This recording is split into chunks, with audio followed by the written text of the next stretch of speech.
Vous l'avez certainement suivi avec nous dans l'actualité. C'était donc le 19 mai dernier, le dévoilement de ces statues des personnages historiques du Burkina Faso présentés au public avec notamment la présence du ministre d'État en charge de la fonction publique, M. Bassolma Bazier, la présence bien sûr d'autres autorités et du PDG himself, le PDG de Savan Media, Boubacar Sidnaba, et par ailleurs promoteur de l'espace des nouvelles idées. Il s'agissait notamment d'une cérémonie qui consistait à dévoiler ces statues-là de ces personnages historiques du Burkina, mais également des portraits ou sinon des photos des présidents qui ont marqué l'histoire politique du Burkina, de Wézé Coulibaly jusqu'à Ibrahim Traoré, en passant par Thomas Sankara, Blaise Compaoré et autres. Cette semaine, nous avons décidé de vous faire revivre tout ça en images à travers la rubrique à la découverte de. Oui, nous partons à la découverte de l'espace des nouvelles idées, puisque justement c'est un espace qui a fait peau neuve avec de nouvelles choses à découvrir. Ça sera tout à l'heure. Aujourd'hui, pour la revue de presse, nous serons avec El Hadj Amadé Soro qui va partager l'actualité avec nous. C'est sûr qu'on va parler des assises nationales qui se sont achevées d'ailleurs ce week-end. Et également, dans la rubrique invité du jour, on parlera cinéma, on parlera surtout d'écriture avec notre invitée qui est écrivaine et cinéaste, Dorothée Meufo, sera là pour partager son actualité littéraire avec nous. Et en fin d'émission, on sera avec Oyou qui organise une formation en cinéma. Voilà, qui est bien dit. Merci de votre fidélité à Bonjour le Faso, mais permettez-nous de vous dire bonjour, Niyibero, Anisorma, Newango, bienvenue à ce numéro de l'émission Bonjour le Faso. Nous démarrons l'aventure tout de suite et maintenant avec la première rubrique, Jingle à la découverte 2. Pour la rubrique à la découverte 2, je ne vous en dis pas plus, je vous invite à suivre. Hello les fidèles téléspectateurs de Bonjour le Faso. Cette semaine, nous vous conduisons dans l'espace des nouvelles idées dont le promoteur et le PDG de Savan Media, Boubacar, des personnages historiques à travers ces statuettes qui sont là, présentées en face du goudron à l'espace des nouvelles idées. Vous pouvez visiter donc la statuette du Moro Naba Bongo actuel, de Naba Kiba et bien de Gimbi Ouattara et bien d'autres personnalités historiques. Alors, je vous invite à découvrir l'espace des nouvelles idées et surtout découvrir ces statuettes-là de ces personnages historiques. Allez, on y va.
L'espace des nouvelles idées de Tengango à Ouagadougou a été créé en 2012 par le PDG de Savan Media, Boubacar Sidnaba.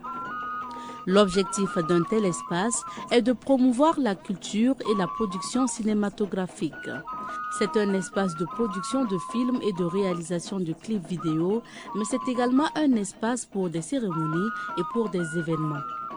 L'équipe de Bonjour le Faso a décidé de vous présenter à nouveau cet espace car le dimanche 19 mai dernier, des monuments ont été dévoilés au public. Ce sont des monuments dédiés aux grandes personnalités ayant marqué l'histoire du Burkina Faso. Ce sont au total 8 monuments conçus à l'effigie de personnages historiques du Burkina.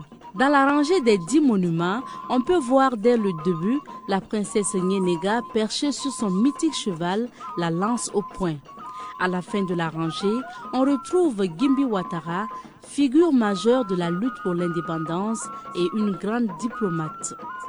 Les 2 femmes encadrent les statuettes de chefs ayant marqué l'histoire du Burkina Faso. On peut retrouver aussi la statue de Bado Simandari, plus connu sous le nom de Aoussa de Fadangourma, chef reconnu pour son rôle dans la cohésion sociale de la région. On retrouve également la statue du grand combattant et résistant Moro Naba Boukari Koutou, dit Wobgo. Il y a également les statues de l'actuel Moro Naba Bango, de Naba Tigré de Tenkodgo, de Naba Sonré et de Naba Kiba du Yatenga. À l'intérieur du site, les visiteurs peuvent admirer les effigies des 12 chefs d'État ayant dirigé le Burkina Faso, de Wezen Koulibaly à Ibrahim Traoré.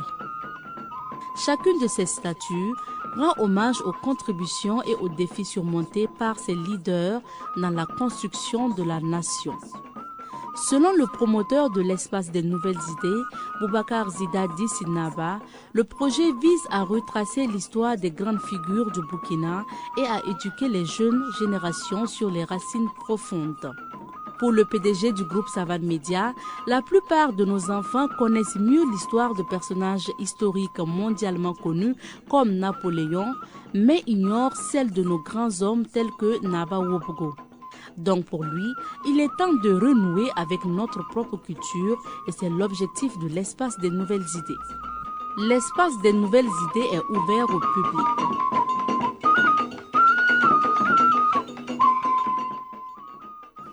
J'espère que vous avez été ravis de découvrir avec moi l'espace des nouvelles idées et surtout découvrir ces statuettes-là qui ont été rajoutées à l'espace des nouvelles idées et également les photos donc de ces présidents du Burkina Faso. Moi en tout cas j'ai été ravie de vous présenter cet espace-là. Donc on se retrouve tout de suite sur le plateau de Bonjour le Faso. Et nous y sommes, nous sommes sur le plateau de Bonjour le Faso en direct de Savane TV bien sûr. Nous espérons que vous avez un peu appris concernant donc l'espace des nouvelles idées. L'occasion encore de vous inviter à y aller tout simplement pour découvrir cet espace. C'est à Tengango, ce n'est pas loin. Donc voilà, vous sortez de Ouaga 2000, vous arrivez dans le quartier Tengango. Et voilà, en regardant à droite, vous allez voir cet espace-là qui trône majestueusement. Donc vous ne pouvez pas passer sans découvrir ou sans donc reconnaître le coin tout simplement. On vous y invite. Pour la suite de l'aventure, on va marquer une petite pause, le temps d'installer El Hadj Amadé Soro pour d'un État. Issa Souma, ancien directeur éditorial au nom de l'essentiel. Assise nationale, la transition prolongée de 60 mois. École nationale de police, 777 nouveaux flics pour défendre la patrie. Journée de l'Afrique, les chefs de missions diplomatiques et consulaires africains célèbrent l'événement. À la suite du journal Citoyen, nous avons rendez-vous avec le quotidien. À la une donc du quotidien, 53e promotion de la police nationale, 777 policiers prêts à servir la nation. Transition au Burkina Faso, 5 ans de plus pour le capitaine Ibrahim Traoré. L'Onabé, un commerçant en poche, donc 56 508 000 francs CFA. Le voyageur de Guéna, Bawa, après 16 mois d'absence, l'électricité de retour à Solenzo. TGI de Bobo, les ex-maires de Koumbia, de l'arrondissement 4 de Bobo et de l'ex-DG de la SN Sosico à la barre. CHR de Kaya, 2 agents épinglés pour des faits de détournement des deniers publics. Air Burkina, l'entreprise ne pourra pas payer les salaires d'avril et de mai. Et nous poursuivons notre randonnée avec la presse burkinabé, cette fois-ci avec le journal Le Pays, à la une donc du pays. Confidence du week-end, crise sécuritaire, le policier R. Samir Napon, arbitre fédéral, mort au front. campagne cotonnière 2024-2025, le prix du kilogramme fixé à 325 francs CFA. Assise nationale, Ibrahim Traoré consacré président du FASO pour un mandat de 5 ans. Voici le contenu de la charte modifiée. Tournoi U17 de l'UFOA B, les étalons obtiennent les tickets pour la CAN 2025. Élimination du paludisme au Burkina, une nouvelle plateforme de collecte des données pour élever les défis. ActiFoot donc Euro 2024, une incroyable rumeur avec Belmadi. Et nous poursuivons cette fois-ci avec les doyens des quotidiens au Burkina Faso, à savoir l'Observateur Palga à la une donc de l'Obs, prolongation de la transition, 5 ans ferme pour le capitaine Traoré. C'est fait, s'exclame donc le journal Korag, le terme mystère, suppression des quotas des partis politiques à l'ALT. D'ici 60 mois, on peut en finir avec la guerre à Damassigré. La charte modifiée. Et nous terminons avec aujourd'hui au Faso, à la une donc d'aujourd'hui au Faso, bilan de l'AICB et de la campagne cotonnière 2024-2025. Le prix d'achat du coton graine fixé à 325 francs CFA kg pour le premier choix et 300 francs CFA kg du deuxième choix. 53e promotion de l'ANP, la cuvée participation citoyenne apte à défendre les couleurs nationales. Assise nationale sur la suite de la transition, un CCD, contrat à durée déterminée, de 5 ans pour IB. Que faire de ce quinquennat plein pot? Voilà donc en résumé ce que nous pouvions donc dire en ce qui concerne donc les unes des différents journaux de la place. Merci bien, Elage. Donc nous revenons sur ce sujet qui marque l'actualité, notamment les conclusions des assises nationales qui se sont tenues ce week-end, pour ne pas dire samedi. Alors, prolongation de la transition. Absolument, Abzeta. C'est le sujet donc à la une et qui va continuer donc à alimenter les différentes causeries, les différents débats, même si donc les assises ont livré leurs conclusions. Et nous avons bien sûr relaté les différentes conclusions, dont la principale innovation, c'est effectivement le prolongement de la transition de 5 ans. 5 ans renouvelables. Et renouvelables sans limitation. Et également le fait que le président de la transition devient le président du FASO. C'est vrai que sur d'autres plateaux, on avait déjà souligné que c'était une incongruité. Voilà, le fait de ne pas appeler le président de la transition président du FASO, c'est vrai que c'est la charte du 14 octobre 2022 qui les consacre. Sinon, il n'y a pas de raison à ce qu'on ne l'appelle pas président du FASO, puisque tout ce qui était avant lui, que ce soit le président élu ou pas, on les appelait président du FASO. À commencer même par le premier président du FASO, ça va Thomas Sankara, qui n'était pas élu, mais on l'appelait président du FASO. Ensuite, Michel Kafando, qui n'était pas aussi Zida, d'abord, le lieutenant-colonel Zida, qui n'était pas élu, on l'appelait aussi président du FASO, Michel Kafando, et bien sûr, Damiba aussi était appelé président. Pourquoi on avait décidé de ne pas appeler le président Ibrahim Traoré, excusez-moi, président du FASO? C'était donc une disposition de la charte du 14 octobre qui a été bien sûr rectifiée ici. Ce n'est pas ça l'essentiel. L'essentiel, c'est que on s'inscrit dans la dynamique de la poursuite des actions engagées pour la reconquête du territoire national. Le débat, certains avaient dit bon, il n'était pas nécessaire de convoquer ces assises parce que la charte même comportait un volet qui permettait à l'ALT de procéder directement à la révision. Mais suite à ces assises-là, on s'est rendu compte que peut-être les autres actions qui avaient été, les autres volets qui avaient été, qui ont été ajoutés, n'est-ce pas, à la nouvelle charte, ne pouvaient pas l'être, peut-être au niveau de l'ALT. Et également l'engouement qui a suivi la tenue de ces assises également montre qu'il fallait effectivement passer par cela. Surtout que c'était une jurisprudence, voilà, puisque après les coups d'État donc, du 30 septembre, on avait opté pour les assises, pour mettre en place cette nouvelle transition avec la charte. Donc si on a procédé ainsi, il faut continuer dans la même lancée pour observer ce qu'on appelle le parallélisme des formes. Et ce qui est donc important, c'est de savoir que cela s'inscrit dans un cadre, dans un contexte sous-régional marqué par la dynamique de l'AES. Alors, cette dynamique de l'AES là, suppose que les dirigeants politiques qui ont été à la base, qui ont été, n'est-ce pas, les chevilles ouvrières de la mise en place de l'AES là, doivent au moins suivre, n'est-ce pas, l'implémentation ou en tout cas l'application ou l'opérationnalisation de cette alliance-là. Surtout que récemment, à l'issue de la rencontre des ministres en charge des affaires étrangères, il a été question d'une rencontre au sommet entre les trois présidents de l'AES, et la date n'a pas encore été fixée. Donc si on fait face à un chamboulement institutionnel et politique, cela peut avoir des conséquences sur la suite, peut-être qu'on pourra donner à la Confédération des États du Sahel. Peut-être c'est ça aussi qui a milité. Et c'est également, ça c'est mon analyse personnelle, la leçon qu'on a peut-être tirée de l'après-transition de 2015. Après 2015, on a constaté effectivement que la démocratie tant souhaitée, tant prônée, c'est vrai que dans les formes, on était dans un état démocratique, mais on a vu que la pratique démocratique au quotidien, ou les actions de développement, donc le fait de fournir ce qu'on appelle les services sociaux de base, tout n'a pas été au rendez-vous, et on s'est rendu compte que le pays ne faisait que s'enfoncer dans le domaine de l'insécurité.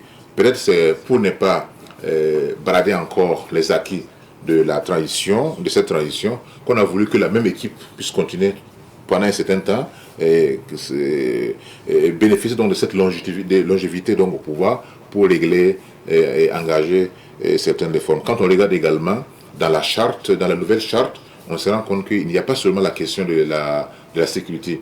Il y a les réformes politiques, il y a la réconciliation, il y a bien d'autres aspects qu'il faut bien sûr prendre en compte. Donc, grosso modo, nous pouvons donc dire qu'il fallait qu'il y ait ces assises-là, car ça, non seulement puisqu'il y avait deux représentants de chaque région, ce qui est assez représentatif donc, de l'ensemble du peuple burkinabé, et bien sûr, dans un pays, dans une famille, et forcément il y a des voix discordantes, mais on ne peut que faire avec. C'est la nature même de l'homme qui est ainsi. Donc cela ne doit pas nous empêcher d'aller de l'avant et de poursuivre la dynamique qui a été enclenchée, à savoir celle de la reconquête du territoire, mais aussi des réformes politiques audacieuses et courageuses. Parce que vous ne pouvez pas prétendre amorcer le développement sans véritablement vous attaquer à des tares qui ont mis du temps à s'incruster, à s'enraciner dans tous les compartiments, dans tous les rouages de la société, de l'administration. Donc il faut vraiment un timing assez conséquent pour pouvoir s'attaquer à tous ces fléaux-là. Et donc je pense que les conclusions qui ont été arrêtées à l'issue de ces assises vont permettre d'avoir en tout cas un temps assez large, et surtout que ce sont des conclusions ou ce sont des actes qui ont été posés et qui n'ont pas fait l'objet de pression externe. Nous savons très bien qu'en Afrique, depuis un certain temps, les instructions ou les dictats venaient le plus souvent donc de l'extérieur. Donc avec ces assises-là, nous savons très bien que ce sont donc des préoccupations nationales qui ont été abordées, qui ont été discutées et qui ont été pour lesquelles on a trouvé des solutions qu'on pense vraiment être à mesure de nous aider à sortir du bourbier, mais aussi à nous engager définitivement dans la voie du développement. Merci bien pour ces analyses. On va maintenant parcourir quelques vies d'affaires pour voir ce que nous réserve Dame Nature aujourd'hui. Nous recevons pour vous aujourd'hui Dorothée Mefo, écrivaine, cinéaste, pluridisciplinaire parce qu'elle est en même temps responsable d'une association qui œuvre pour l'éducation des enfants. On va parler de tout ça ensemble, mais surtout on va parler donc de ce nouveau livre intitulé « Je te hais ». Bon, c'est une suite en fait d'une série de livres. On va en parler tout à l'heure. Alors, Dorothée Mefo, bonjour. Bonjour. Ravie de t'aujourd'hui.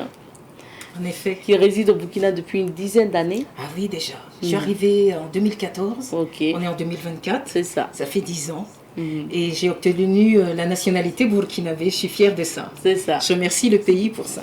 Super, Dorothée. Ouais. Et après avoir parcouru d'autres pays, hein, Ouais. et d'autres pays africains, vous avez Oui, déjà fait... j'ai résidé à Abidjan quelque temps. Ok.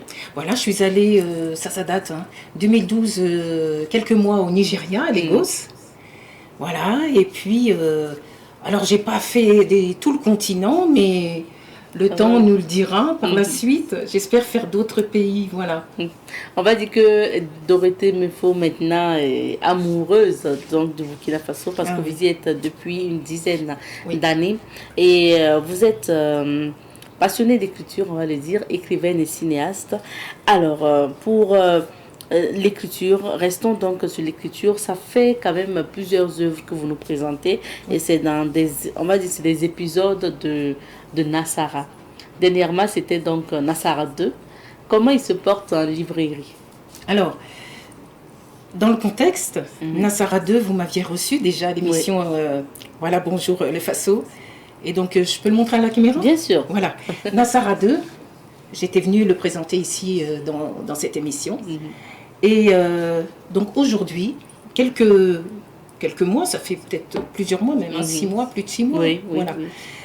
Voilà, je sors aujourd'hui Nassara 3. Donc, c'est une suite. Hein. Oui. Nassara 3, alors le titre c'est Je te hais. Ça peut surprendre, hein. C'est ça en fait. Ça peut Qui surprendre est le qui? titre. On se demande bien qui est qui. Qui est qui?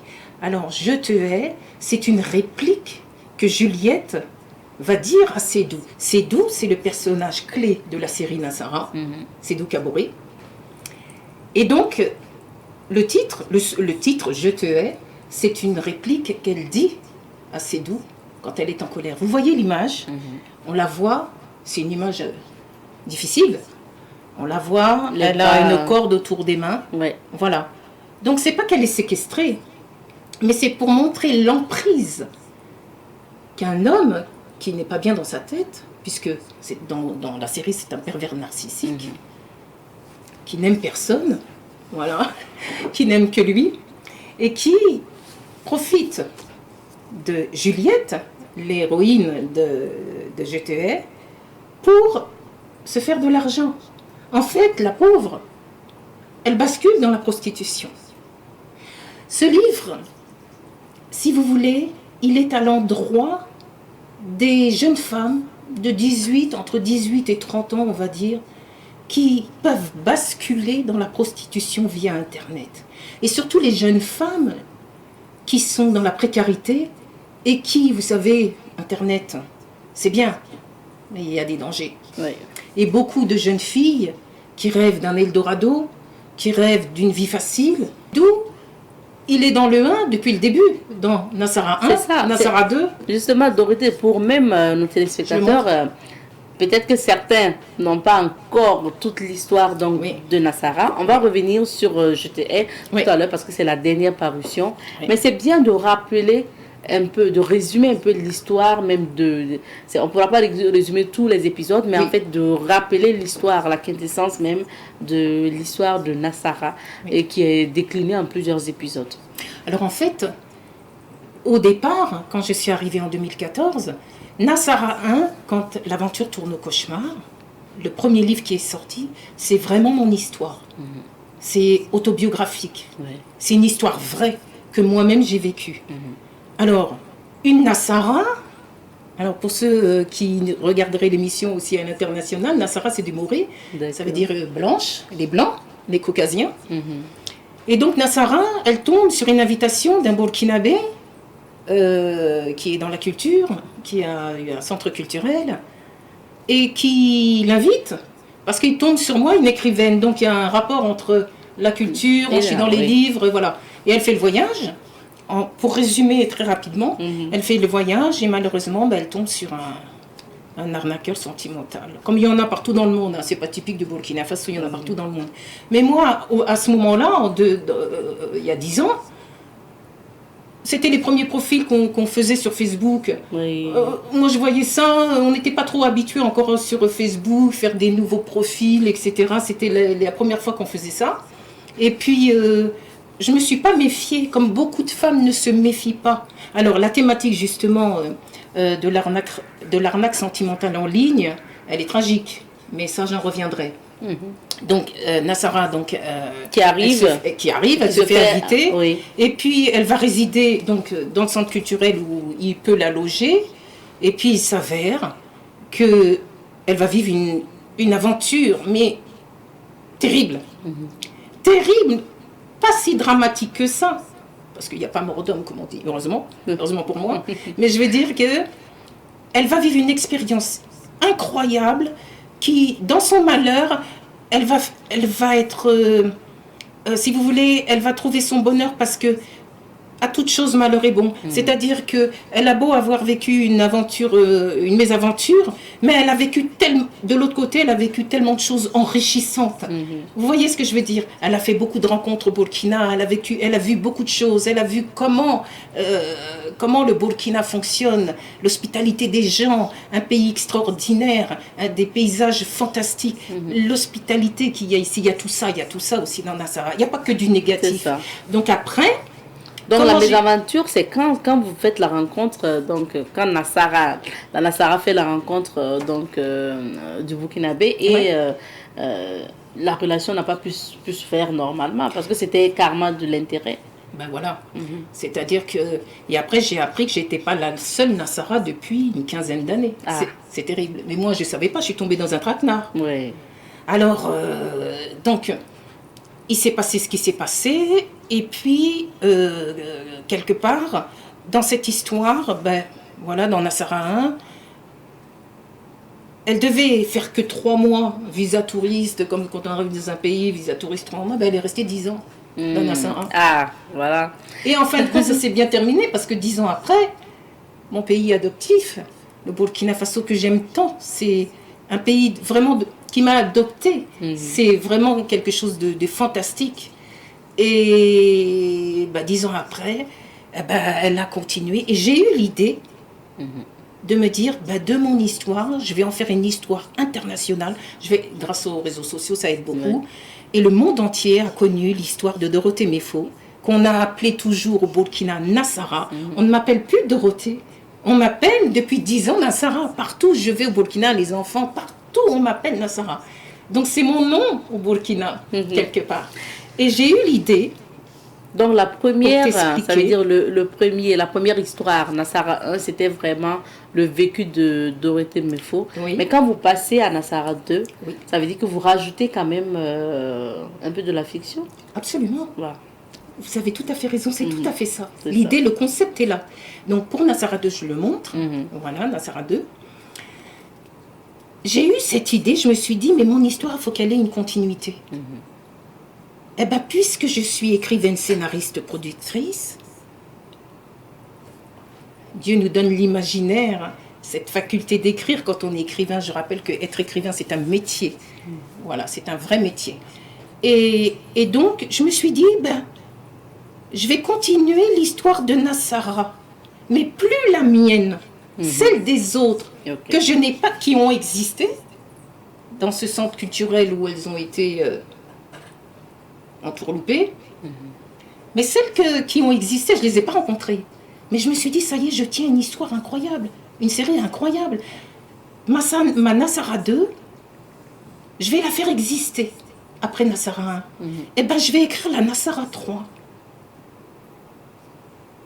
Pour qu'il y ait une continuité, de montrer ce que Dorothée elle a vécu. Il y a d'autres femmes qui l'ont vécu.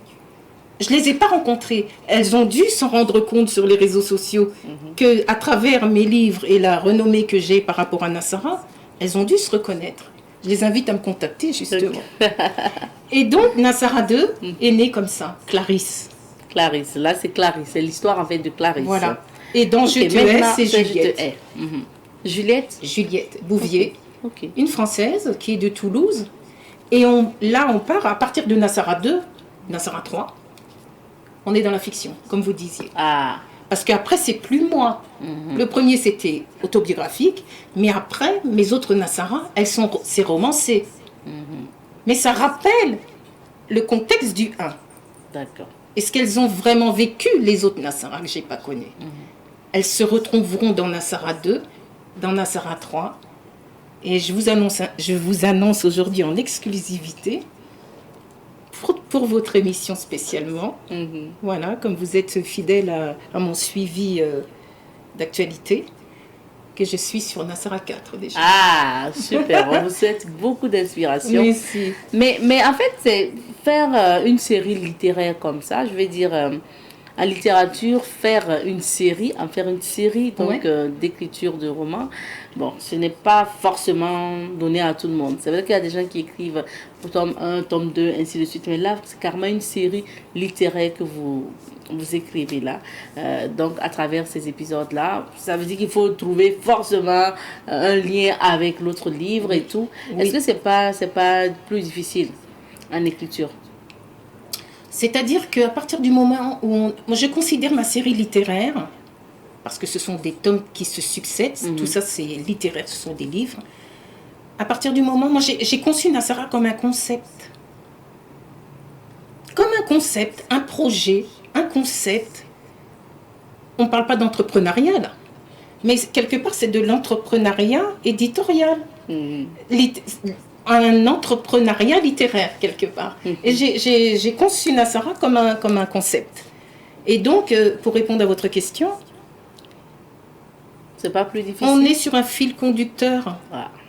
C'est-à-dire que un écrivain, quand il se plonge dans une série, il est vraiment dans sa série. Il est avec ses personnages pendant un certain nombre de mois. Et pour moi, c'est pas difficile de faire une continuité, parce que j'ai déjà dans la tête ce qui va arriver à toutes ces Nassara. Après, bien sûr qu'il faut avoir ce don qui n'est pas donné à tout le monde. Comme je le dis, être écrivain, c'est un métier. C'est pas considéré... tout le monde ne peut pas écrire. Parce qu'il y a écrire et écrire. Bien sûr que chacun peut prendre un cahier, commencer à écrire ou taper sur son ordinateur, raconter son histoire. Mais quand on est publié chez un éditeur, on passe quand même en comité de lecture devant une douzaine de personnes. Il y a beaucoup de livres, il y a des 3000 livres qui peuvent arriver chez une maison d'édition. Et quand on est sélectionné, et puis c'est scruté à la lettre, tout est épluché, c'est que vraiment on est écrivain si on est publié, à compte d'éditeur. Oui. Moi, je suis publiée depuis quelques années à compte d'éditeur, c'est sans prétention, je le dis, mais j'ai commencé à compte d'auteur, c'est-à-dire même les grands écrivains, les plus grands illustres écrivains du monde entier, certains ont commencé à compte d'auteur et ont fini après dans des grandes maisons d'édition. Et moi, j'ai commencé comme ça, c'est comme ça qu'on évolue, voilà, on s'essaye au début, et puis après, voilà. Aujourd'hui, je suis reconnue dans le milieu de l'édition française. Voilà, j'ai été publiée il y a des années chez Hachette Éducation, une maison d'édition illustre de Paris. Voilà, et j'ai été publiée pour un texte qui s'appelait il y a des années « Le temps qui passe » pour les CM2 de France, où je me suis retrouvée dans les manuels des CM2 de France. Oui. Et ça, je suis très heureuse de ça. Ça, si vous voulez, c'est une reconnaissance pour moi. Bien sûr. Et pour tout vous dire, j'ai commencé en 2007, ça fait plus de 15 ans que j'écris. Ah oui. Voilà. On reste sur Je te hais qui est sorti en France. Oui. C'était en avril dernier, je crois. Oui, c'était le 8 avril 2024. Est-ce que c'est sorti au Burkina? C'est pas sorti au Burkina. Alors, c'est sorti chez les impliqués éditeurs. C'est une filiale de l'Harmattan. Voilà, c'est une filiale de l'Harmattan. Ils travaillent ensemble. Et cet éditeur est dans le 5e arrondissement. Je voulais en profiter parce que je sais qu'il le directeur de la maison d'édition à Paris va regarder l'émission. Je remercie Xavier Chrétien, le directeur, d'avoir réalisé ce beau travail éditorial. Il est magnifique, non seulement quand vous le prenez dans vos mains, c'est un beau travail, le grain du papier est magnifique, la couverture est glacée. Il y a à peu près 300 pages. Et vraiment, c'est un beau travail. Je remercie vraiment Xavier pour ça. Voilà, très beau travail éditorial. Ok. Donc, ça veut dire qu'il est sorti à Paris. Il est sorti à Paris. Est-ce qu'il est disponible ici ou il y aura une sortie officielle au Burkina? Alors, bonne question. Pour l'instant, je suis en train de démarcher. Pour Nassara 2, par exemple, j'en profite. Il est toujours disponible à Ouaga, à la librairie Mercury, chez Monsieur Milogo, qui est libraire, voilà, éditeur. Et donc, vous pouvez le trouver encore, Nassara 2 là-bas, à la librairie Mercury. Et puis, pour Je te hais, alors je vais faire la démarche que vous puissiez le trouver chez l'Harmattan à Ouaga. Il y a la librairie L'Harmattan à Ouaga, cette fameuse librairie très connue dans toute l'Afrique. Il y a beaucoup de librairies sur tout le continent africain, dans beaucoup de pays. Et on va faire la démarche pour que vous puissiez la voir chez l'Harmattan. D'ailleurs, j'y passe dès demain. J'y passe dès demain chez l'Harmattan. Bon, on verra bien. Ouais. Maintenant, pour revenir à l'histoire de Je te hais, Oui. vous l'avez dit, c'est une suite de Nassara 2. Mais ça tombe sur une autre histoire donc, de Juliette que vous racontez. Quand même, est-ce que vous pouvez nous résumer un peu? Comme ça, on va avoir une idée. Voilà. On va nous donner... Ouais. C'est pas tout le livre, mais Ouais. bon, on va avoir une idée. Voilà. En fait, pour tout vous dire que je vais répondre à votre question, mais pour vous dire aussi quelque chose d'important, c'est que de Nassara en Nassara, du tome 1 au tome 2, tome 3, je monte crescendo dans le suspense. Quand on arrive, parce qu'il faut que ça soit, voilà, que l'histoire prenne. C'est comme au cinéma, Voilà, c'est comme au cinéma. S'il n'y a pas de suspense ou c'est plat, on s'ennuie. Donc c'est pareil pour le livre. Et donc pour Je te hais, c'est un thriller, beaucoup de sensations. C'est-à-dire que là, on a Juliette qui va rencontrer donc Sédou par hasard. Elle va faire des cours de danse à Bobo Dioulasso. Ah. Voilà, voilà, Bobo Dioulasso, la ville culturelle. Et donc, elle va le rencontrer là-bas, elle ne s'attend pas à le rencontrer, mais lui, il a déjà un passé sulfureux. Il en a fait des choses. C'est toujours le même Seydou qui a c'est le même. Donc, Seydou Kaboré est le personnage central, même si Nassara, elle est la vedette de sa propre histoire. Oui. Mais Seydou a un rôle important. Bien sûr. Parce qu'autrement, il n'y aurait pas d'histoire. Et donc, elle le rencontre, et il va l'embarquer. Et il va l'embarquer. Il aime les Nassara, il les chasse, il les poursuit partout où il va, parce qu'il y trouve de l'intérêt. Voilà, je ne rentre pas trop dans les détails. Okay. Et puis il la rencontre, mais la pauvre, malheureusement, il va la conduire il ne va pas rester à Bobo Dioulasso, il va la conduire jusqu'en Côte d'Ivoire. Wow. Et puis là, c'est terrible, mais vous allez voir, c'est une histoire dingue. Et c'est pourquoi on m'a publié à Paris. Et donc, ils ont trouvé l'histoire incroyable. Et donc, elle va basculer dans la prostitution, mais elle va être très maline. Juliette, elle va être très maline. C'est-à-dire que nous, les femmes, on ne nous balade pas comme ça. Et qu'il a beau y voir chez elle des revenus, parce qu'il la considère comme un revenu potentiel. Il veut tirer d'elle des sous. Donc, il s'est dit, mais... Parce qu'il il est capable de tout. Donc, il la met sur le trottoir, mais elle, à un moment donné, elle va se retrouver dans une histoire dingue en Côte d'Ivoire, elle va essayer de se sortir de là, elle va y arriver, et c'est une histoire folle, quoi. Wow. Donc, voilà. Vraiment, si vous l'achetez, c'est une histoire, je dois dire, c'est sans prétention, je reste toujours humble et modeste quand je dis les choses. Il a été apprécié dans 3 maisons d'édition à Paris. J'ai été très surprise que ça a plu dans 3 maisons d'édition à Paris. Il a fallu que je fasse un choix de la maison d'édition. J'ai choisi Les Impliqués Éditeurs. Et on disait que ce thriller, c'est époustouflant. Quand vous le commencez, vous ne pouvez plus vous arrêter. Parce que vous voulez savoir qu'est-ce qui va lui arriver. C'est ça. Donc, je mets du suspense, des bouffées de chaleur, quoi, parce qu'on se demande qu'est-ce qui va lui arriver. C'est ça, je te hais. Nouvel épisode de la saga Nassara. Nassara, donc, c'est carrément une série littéraire, comme on le disait, mais à long terme, c'est quoi le projet de Dorothée avec ses livres qui raconte des histoires. On Ouais. sait que vous êtes cinéaste aussi. Je suis scénariste. Scénariste, productrice. du moins. Productrice TV, ben, j'ai été productrice pour un petit rappel de mon talk show Là tu lui c'est toi la star. Mhm. Vous vous rappelez, qui est passé en 2016 à la RTB. Il n'y a pas eu de continuité parce que c'est comme ça. Voilà, on monte des projets et puis certains marchent, d'autres pas. C'était peut-être pas l'heure, c'était pas mon heure. Voilà, et puis donc j'ai écrit tout ça pour que le but aujourd'hui, c'est d'en faire un film. Alors, j'ai un réalisateur de cinéma qui vit au Congo, qui est très connu dans le milieu cinématographique. Je ne dis pas son nom pour l'instant. Ok. Qui travaille avec moi et qui, grâce à lui, je le remercie, parce que je sais qu'il va regarder l'émission, je le remercie infiniment. C'est lui qui m'a appris le métier de scénariste. J'ai écrit mon premier scénario de Nassara 1 parce qu'on va l'adapter au cinéma. D'accord, ça veut dire que c'est déjà... Oui, adapté en alors scénario. je vous annonce en exclusivité que j'ai écrit le scénario du film. Ça m'a pris 1 an d'écriture. Vous voyez, écrire ici, on a des écoles de cinéma, ils savent de quoi je parle quand on écrit des scénarios. Donc ça m'a pris 1 an d'écriture toute l'année 2023. Ah oui.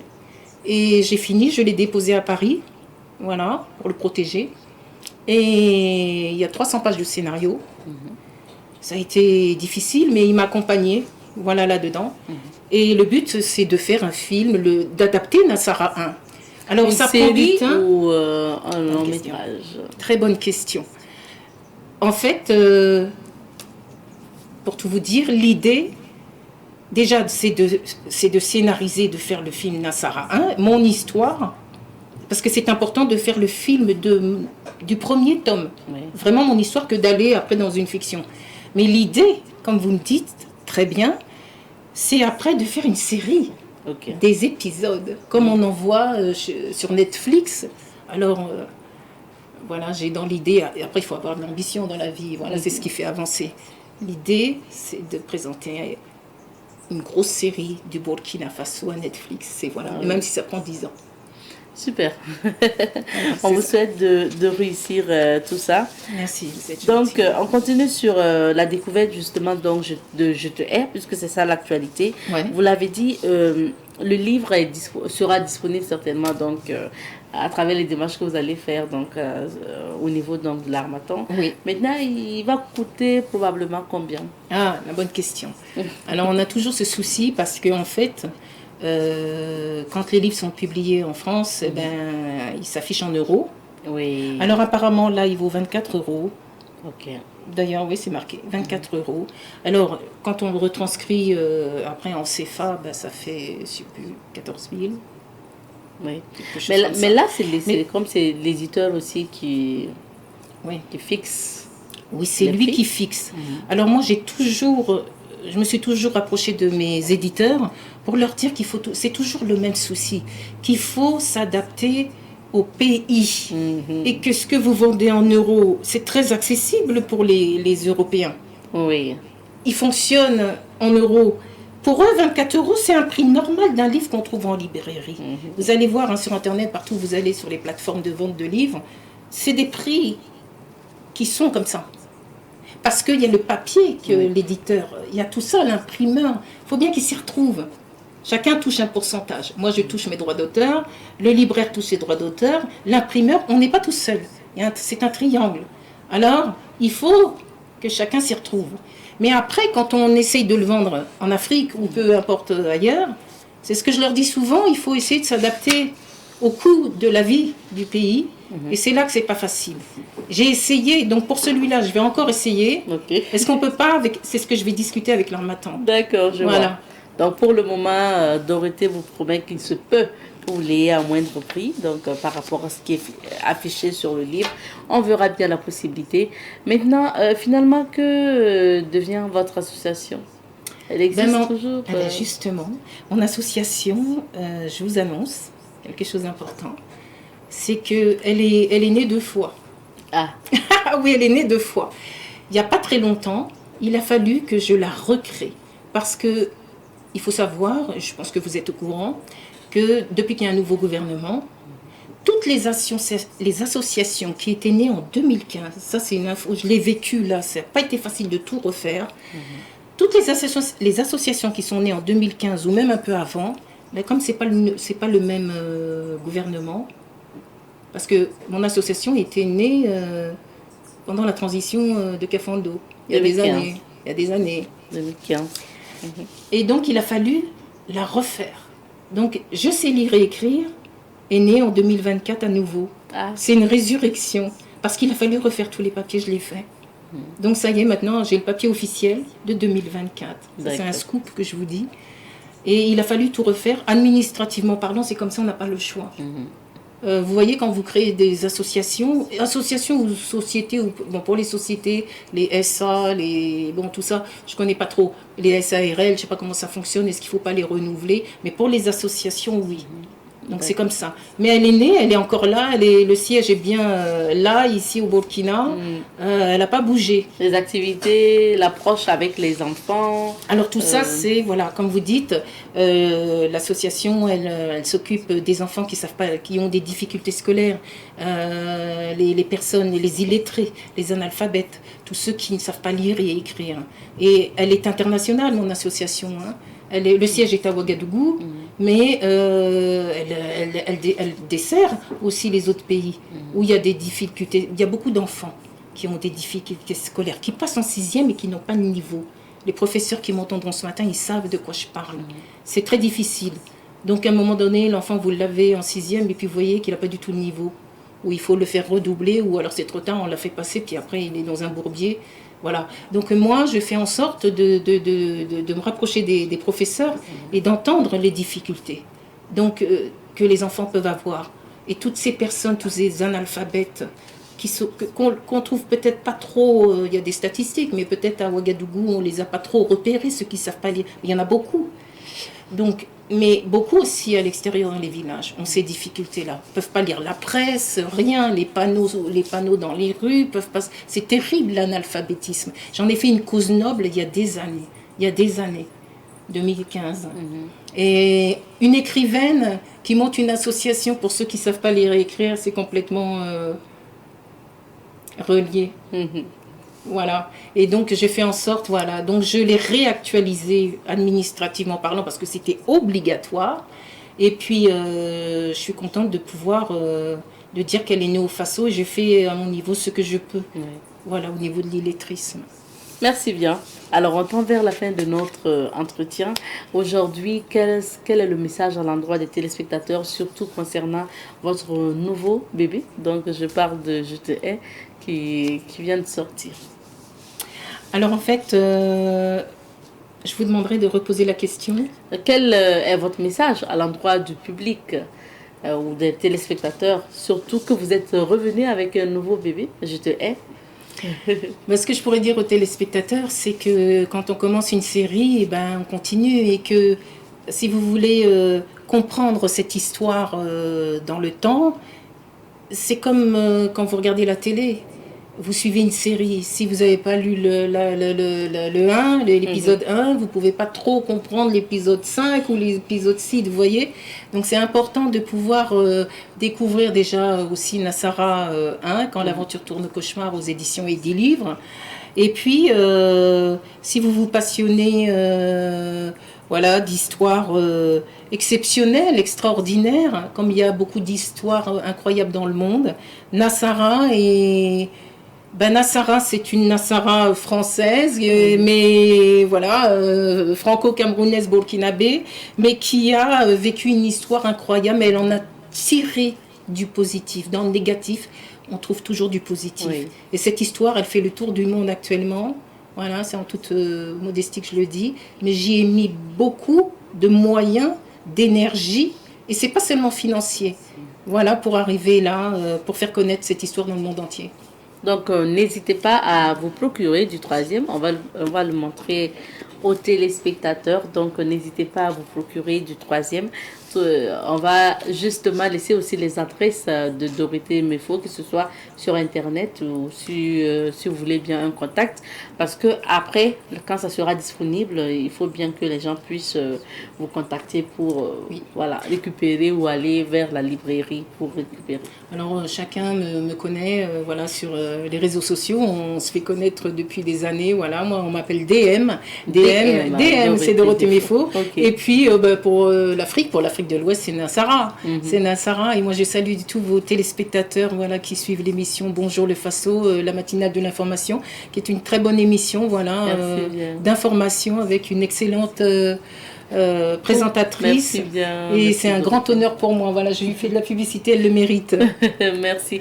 Donc sur Facebook, on te retrouve sur quelle adresse? Alors, on va sur Dorothée Mefo, tout simplement, on me trouve. Hein. Et puis, il y a le petit logo DM. DM. Voilà, qui est gris, voilà, et on me retrouve facilement. On peut me contacter sur Facebook sans problème. Ok, super.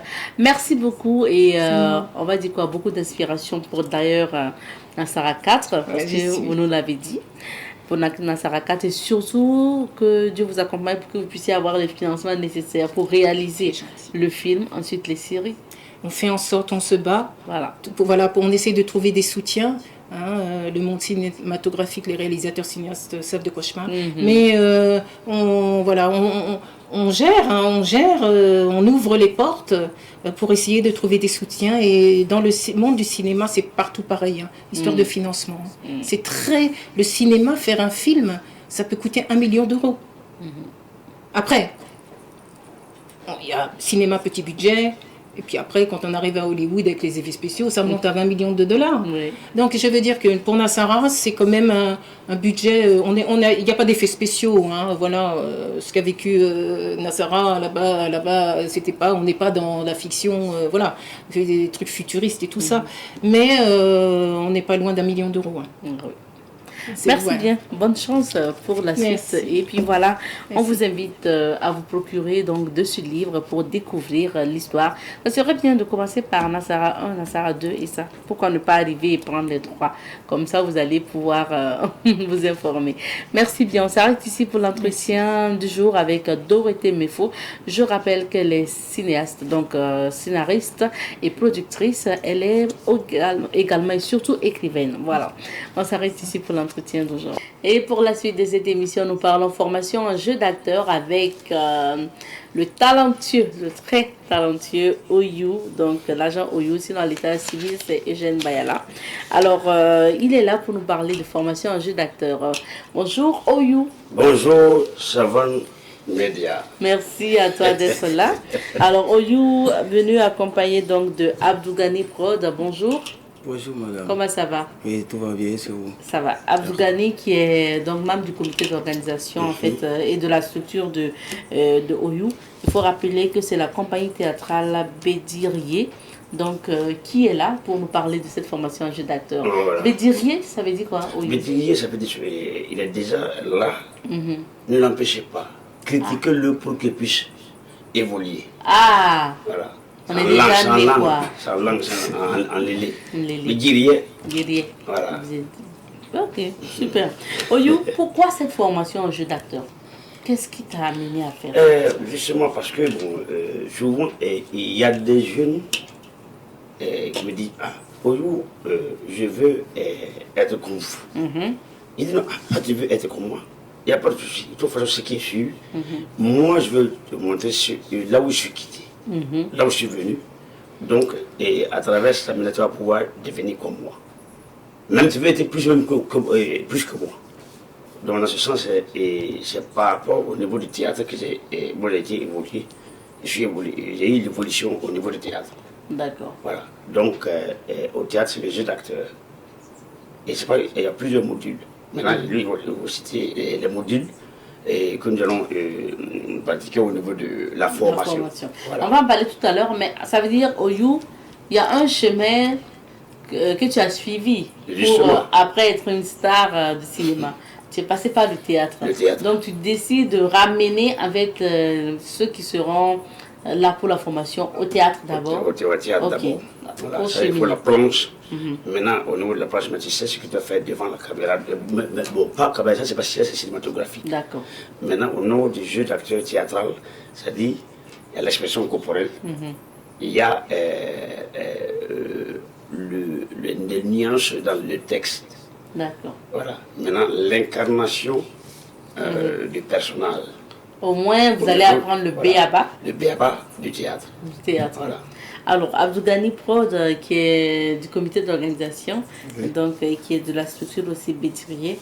Alors, quels sont les modules qui seront enseignés aux participants? D'accord, les premiers modules, c'est l'acteur devant la caméra. L'acteur devant la caméra, Voilà. ok. Donc, Oyo, lui, il peut nous détailler. Deuxième module, c'est l'incarnation de l'acteur au personnage. Voilà. Donc, le troisième module, c'est l'acteur dans le costume. Ok, bon, Oyo va nous expliquer un peu tout ça après, Voilà, parce qu'il dit comme ça. comme le professionnel est là, donc il verra bien. Donc, le quatrième module, c'est le scénario. Le scénario. Voilà. Le cinquième et dernier module, c'est le casting.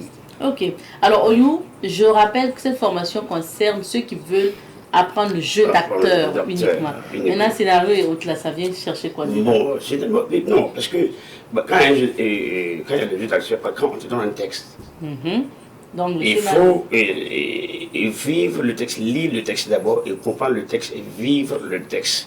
Là maintenant, la personne rentre dans le personnage de ce qu'on lui a octroyé comme texte, comme scénario. Voilà. C'est-à-dire, il y a la personne, il y a le personnage que tu dois incarner. Oui. Et, par exemple, si tu joues devant une caméra, ça veut dire tu vois la caméra, c'est pas la caméra seule. Il y a le son, il y a la caméra, il y a la lumière, il y a le costume que tu as incarné. C'est-à-dire, le personnage englobe la personne et qui doit incarner le personnage. Voilà. Donc, c'est Donc, dans ce sens, quand tu es devant une caméra, tu vois plus. C'est le personnage que tu vis et l'environnement où tu es et ton collaborateur que tu peux jouer avec. Voilà. Donc, dans ce sens, le personnage, c'est. Par exemple, on dit fou. Moi, je dis le fou, quand tu n'es pas un fou, mais tu rentres dans la peau d'un fou. Ou bien tu rentres dans la peau d'un jeune, ou tu rentres dans la peau d'un vieillard. C'est ça. Donc, et comme c'est les différentes personnes, il y a plusieurs personnages. Personnage, bien Voilà. sûr. Et dans l'acteur dans le costume, qu'est-ce qu'il faut comprendre par là? Justement, le costume va avec le personnage que tu as incarné. Le costume va avec le personnage que tu as incarné. Je voyais. D'accord. Voilà. Même si tu portes le costume d'un fou, tu dois te déguiser en fou. Maintenant, il y a plusieurs aussi gens de fous. Voilà. Et les faux classiques, tu dois voir une personne et tu dois croire que ce n'est pas un fou, mais il est bien propre, mais mentalement, ça ne colle pas. Mais il est propre. Il y a plusieurs incarnations. Ouais, il faut savoir s'adapter. Voilà. Il faut incarner, s'adapter au personnage. D'accord. Voilà. Maintenant, la formation va se passer concrètement comment? Bon. Abdougani? La formation va se passer concrètement comment? Oui, ça veut dire, parce que je me rappelle, ça se passe sur un seul jour, c'est ça? C'est 5 jours. C'est Sur 5 5 jours. jours, voilà. Et comment vous avez organisé? Est-ce que c'est des échanges avec des professionnels? Est-ce que c'est concret? On se met à l'action? Non, mais bon, c'est avec les professionnels, ceux qui vont diriger la formation. Ok. Il y a Jessica qui est là, il y a monsieur Ideve Meda, il y a moi, Eugène Bayala, et puis il y a Jones, Il y a Jones, il y a Eric Gallego, Il y a chose sciatique du gombo.com. Ok. Voilà, je pense que... Donc c'est des professionnels. Oui, Est-ce que vous organisez de telle sorte que chacun ait un temps de formation ou chacun ait son jour de formation? Est-ce que c'est organisé comme ça? On souhaite que ce soit au même moment, mais les formateurs ne viendront pas le même jour. Le même jour. Voilà. Chacun va passer, donner son cours, un truc comme ça. Et ça se passe de quand à quand? De 17 au 22 juin. Du 17 au 22 juin. Voilà, à Gouin, on n'a pas mieux précisément. L'espace n'a pas mieux. Voilà. Et les conditions de participation? Voilà, l'inscription fait 10 000 et la participation fait 40 000. Donc pour déjà participer, il faut passer par l'inscription pour que nous voyons en tout cas combien de personnes nous aurons pour pouvoir préparer. Donc il faut payer 10 000 francs pour s'inscrire. Voilà. Ensuite, quand vous êtes là pour la formation, vous payez les 40 000 pour s'inscrire. C'est ça. Et la formation vous donne droit à quoi? Et en tout cas, il y a l'attestation. L'attestation, voilà. ok. Attestation de participation, au moins vous êtes reconnu avoir fait une formation en jeu d'acteur. Ouais. Ok. Et quoi encore, Abdou Ghali? Est-ce qu'on mange à midi à la... mais bien sûr, madame. On va manger à midi parce qu'on va passer toute la journée. Donc il faut quand même faire des... il faut du carburant pour pouvoir démarrer. Voilà. Donc, il faut dire qu'il y aura tout ça. D'accord. Et comment on peut s'inscrire à ces formations? Oui, pour s'inscrire, vous pouvez appeler ou bien écrire sur WhatsApp le 74 56 89 28. Ça, c'est WhatsApp. Si vous voulez appeler, vous pouvez appeler les 71 01 50 46 ou les 68 81 83 85. Alors, Oyou, le dernier mot, le mot de fin, pourquoi ceux qui sont intéressés par le cinéma ou le théâtre devraient s'inscrire pour cette formation? C'est pour avoir un plus. C'est-à-dire, si vous voulez, on ne peut pas monter sur un terrain sans porter les maillots. Voilà, on ne sait pas comment monter sur le terrain sans porter les maillots. Donc, il faudra, si tu veux être comme moi, être professionnel dans la chose, vivre dans la chose, il faut être passionné dans la chose, il faudra te former. Voilà. Donc, c'est comme ça. Parce qu'on ne sait pas comment ça peut dire qu'il est comédien. Et quel est votre invite maintenant à l'endroit de ceux qui vous croisent tout le temps, qui veulent venir c'est une occasion à saisir? Oui, justement, c'est une occasion à saisir, et évidemment, pour que nous puissions montrer ce que aussi nous avons appris avec nos aînés aussi. D'accord. Voilà. Donc, rendez-vous à partir, Abdou Ghali, rendez-vous à partir du combien juin? À partir du 17 juin. 17 juin. Voilà. Jusqu'au 22 juin. 22. Voilà. D'accord. À l'espace Napambego. L'espace Napambego, c'est à Gouin. C'est à Gouin. Non loin derrière l'église Saint-Pierre. Oh, ok. Non loin du cartel, j'allais dire. Bon, ok, derrière l'église Saint-Pierre, donc c'est plus bien indiqué. Merci beaucoup d'être passé. Maintenant, si les partenaires aussi peuvent participer aussi à votre et peuvent nous accompagner aussi, il y a des partenaires qui peuvent nous accompagner pour que nous puissions avoir une graduation pour pouvoir former ceux qui veulent s'intégrer dans le métier. D'accord. Voilà. Les partenaires peuvent venir. Voilà. C'est toujours les mêmes contacts. On revient sur l'affiche une dernière fois. Là, vous pouvez contacter donc voilà, ces contacts en bas de l'affiche pour entrer en contact avec l'équipe organisationnelle de cette formation en jeu d'acteur, avec Oyou et bien d'autres grands du cinéma. Et voilà, formation organisée par la structure même de Oyou. Il s'agit donc de Bédirier. Merci à vous d'être passé. Merci. Et bonne formation à vous. On aura encore d'autres occasions. Je vous propose de suivre un peu donc, des images de l'espace des nouvelles idées de Tengango qui a fait peau neuve. On ne pourra pas suivre tout l'élément, mais on va vous mettre un extrait. C'est pour la rubrique à la découverte 2. Et puis voilà, on se retrouve juste derrière.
L'espace des nouvelles idées de Tengango à Ouagadougou a été créé en 2012 par le PDG de Savane Media, Boubacar Zida Dissinaba. L'objectif d'un tel espace est de promouvoir la culture et la production cinématographique. C'est un espace de production de films et de réalisation de clips vidéo, mais c'est également un espace pour des cérémonies et pour des événements. L'équipe de Bonjour le Faso a décidé de vous présenter à nouveau cet espace car le dimanche 19 mai dernier, des monuments ont été dévoilés au public. Ce sont des monuments dédiés aux grandes personnalités ayant marqué l'histoire du Burkina Faso. Ce sont au total 8 monuments conçus à l'effigie de personnages historiques du Burkina. Dans la rangée des 10 monuments, on peut voir dès le début la princesse Nyenega perchée sur son mythique cheval, la lance au poing. À la fin de la rangée, on retrouve Gimbi Ouattara, figure majeure de la lutte pour l'indépendance et une grande diplomate. Les 2 femmes encadrent les statuettes de chefs ayant marqué l'histoire du Burkina Faso. On peut retrouver aussi la statue de Bado Simandari, plus connu sous le nom de Aoussa de Fadangourma, chef reconnu pour son rôle dans la cohésion sociale de la région. On retrouve également la statue du grand combattant et résistant Moro Naba Boukari Koutou, dit Wobgo. Il y a également les statues de l'actuel Moro Naba Bango, de Naba Tigré de Tenkodgo, de Naba Sonré et de Naba Kiba du Yatenga. À l'intérieur du site, les visiteurs peuvent admirer les effigies des 12 chefs d'État ayant dirigé le Burkina Faso, de Wezen Koulibaly à Ibrahim Traoré. Chacune de ces statues rend hommage aux contributions et aux défis surmontés par ses leaders dans la construction de la nation. Selon le promoteur de l'espace des nouvelles idées, Boubacar Zida Dissinaba, le projet vise à retracer l'histoire des grandes figures du Burkina et à éduquer les jeunes générations sur les racines profondes. Pour le PDG du groupe Savane Media, la plupart de nos enfants connaissent mieux l'histoire de personnages historiques mondialement connus comme Napoléon, mais ignorent celle de nos grands hommes tels que Naba Wobgo. Donc pour lui, il est temps de renouer avec notre propre culture et c'est l'objectif de l'espace des nouvelles idées. Merci beaucoup à vous de votre attention. Donc, merci aussi à l'équipe qui était sur place à l'espace des nouvelles idées pour cette réalisation. Merci à Moïse Sano, à Amadou Ouedraogo, merci à Laura, merci à toute l'équipe, à Lazare également, notre chauffeur qui nous a conduits au niveau de l'espace des nouvelles idées. Merci donc au PDG de Savane Media qui nous a bien accueillis, qui a bien voulu nous partager des témoignages. Et également, on a rencontré l'artiste qui a réalisé donc ces statues de ces personnages historiques là. Vous allez entendre donc que ce soit le PDG de Savane Media et promoteur de l'espace des nouvelles idées, que ce soit l'artiste, vous allez les entendre tout au long de cette semaine à cette émission. Alors, on se retrouve Inch'Allah demain pour d'autres aventures de Bonjour le Faso. Portez-vous bien. Queues.